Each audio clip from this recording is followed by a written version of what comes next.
Alors, bonsoir à tous et heureux de vous retrouver en ce samedi soir un peu tardif. J'arrive d'une visite chez les beaux-parents. C'était vraiment agréable. Surtout quand t'as pas besoin de cuisiner, je peux te dire une chose, c'est toujours agréable.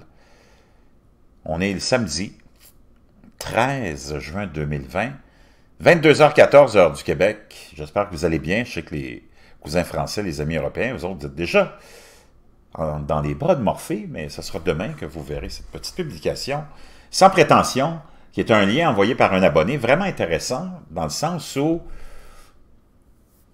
la fin du monde, on en parle depuis longtemps, hein? On en parle depuis probablement le plus longtemps, où on peut remonter dans le temps où il y a des écrits anciens. On fait allusion à ça, naturellement, tout a une fin. Est-ce qu'on parle d'une fin du monde impliquerait la fin de l'univers, la fin de la Terre, la fin du système solaire, la fin de la vie qu'on connaît sous cette forme-là, la fin de la vie sur Terre? C'est jamais très clair, mais on sait qu'il y aura une fin. Peut-être, ou peut-être aura-t-il jamais de fin. Comme il n'y a jamais peut-être eu de début, ou il y a eu un début, je ne sais pas. Mais on parle souvent de la fin du monde, hein? On a été programmé avec ça. L'idée de la fin du monde, hein, c'est dans la tête de toutes les religions, de toutes les civilisations, de toutes les nations. Sous toutes ces formes, il y a toujours été question, hein, de différentes façons de la fin du monde, que ce soit par l'Apocalypse ou d'autres écrits, d'autres mythologies. Et aujourd'hui, on n'en fait pas exception. Moi, j'ai 58 ans et je peux vous dire que depuis que j'ai conscience de ce qui se passe, hein, l'âge de quoi? C'est 7 ans où on se rappelle à peu près, et qu'on prend conscience de ce qui se dit dans les salons, dans les cuisines, à la télé, dans les journaux, qu'on parle de la fin du monde, qu'on nous annonce la fin du monde, qu'il y a des prophéties qui nous annoncent la fin du monde pour un tel moment précis ou un autre tel moment précis. C'est pas encore arrivé. Mais là, quand tu regardes 2020, mais déjà, ça avait commencé en 2019, 2018, 2017. Depuis ce changement, hein, climatique, ce changement de régime qui s'est installé, on a une impression, quand on regarde les événements mondiaux aussi, quand on regarde les changements, hein, qui s'opèrent à tous les niveaux sociaux, économiques, climatiques, politiques, qui a comme un parfum de fin de quelque chose. Puis on a tous cette impression-là qui s'est installée en nous que, sais-tu quoi, à chaque jour où on se réveille puis on ouvre les yeux, on se demande si la fin du monde ne sera pas aujourd'hui.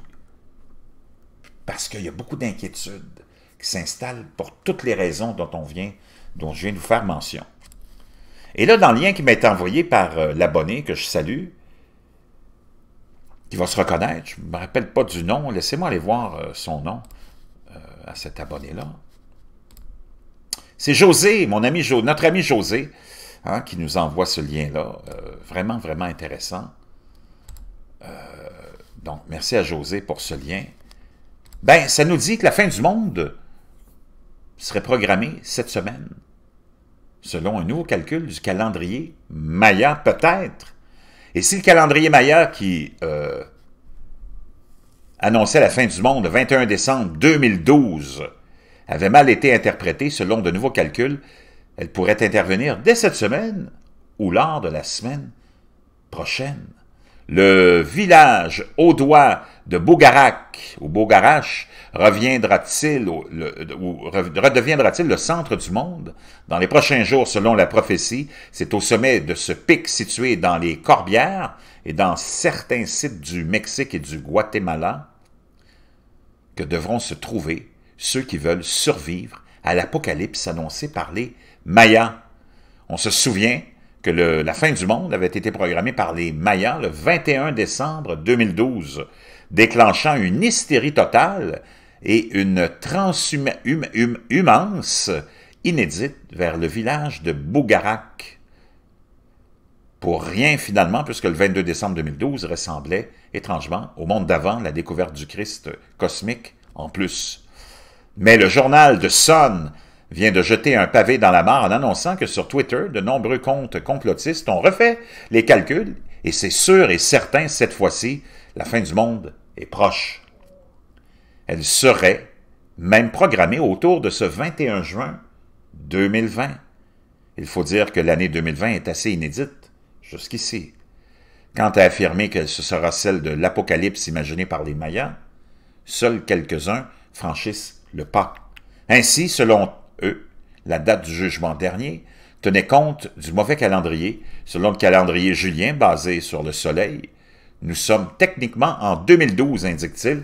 Le nombre de jours perdus dans une année en raison du passage au calendrier grégorien est de 11 jours. Pendant 268 ans, en utilisant le calendrier grégorien de 1752 à 2020, fois 11 jours égale 2948 jours. 2948 jours divisé par 365 jours par année égale à 8 ans, a tweeté le scientifique Paolo Tagalogouin la semaine dernière. La série de tweets a depuis été supprimée. Si le scientifique a raison, selon ce nouveau calcul, l'apocalypse est donc pour ces jours-ci. En 2012, la NASA semblait plutôt sereine face à la perspective de fin du monde. L'histoire a commencé par des affirmations selon lesquelles Nibiru, une supposée planète découverte par les Sumériens, se dirigeait vers la Terre avec une collision prévue pour mai 2003. Date finalement abandonnée au profil du 21 décembre 2012. À l'époque, l'agence spatiale indiquait n'avoir aucune preuve crédible des affirmations faites quant à des événements inhabituels annonçant la fin du monde.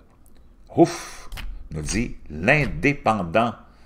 Ben, quand on regarde ce qui se passe depuis début de l'année 2020, hein, plus particulièrement, je peux dire une chose. C'est peut-être pas la fin du monde, mais c'est la fin, on vient de le voir, du monde qu'on connaissait. Puis on l'avait annoncé. Moi, je vous ai dit ça pendant des années, hein, ça fait 2 ans que je vous répète ça. Préparez-vous à la fin du monde qu'on connaît. Mais là, c'est fait. Et puis, est-ce que ça va aller plus loin que ça? Est-ce qu'il y a des catastrophes qui nous attendent? Est-ce que... Parce que ce qu'on a vécu hein, comme situation vraiment unique dans l'histoire de l'humanité, ce confinement mondial, est-ce que c'est quelque chose d'autre qu'on cachait? Moi, je ne le sais pas, on verra bien. Mais pour l'instant, on attend la fin du monde pour le 21 juin 2020 maintenant. On se croise les doigts.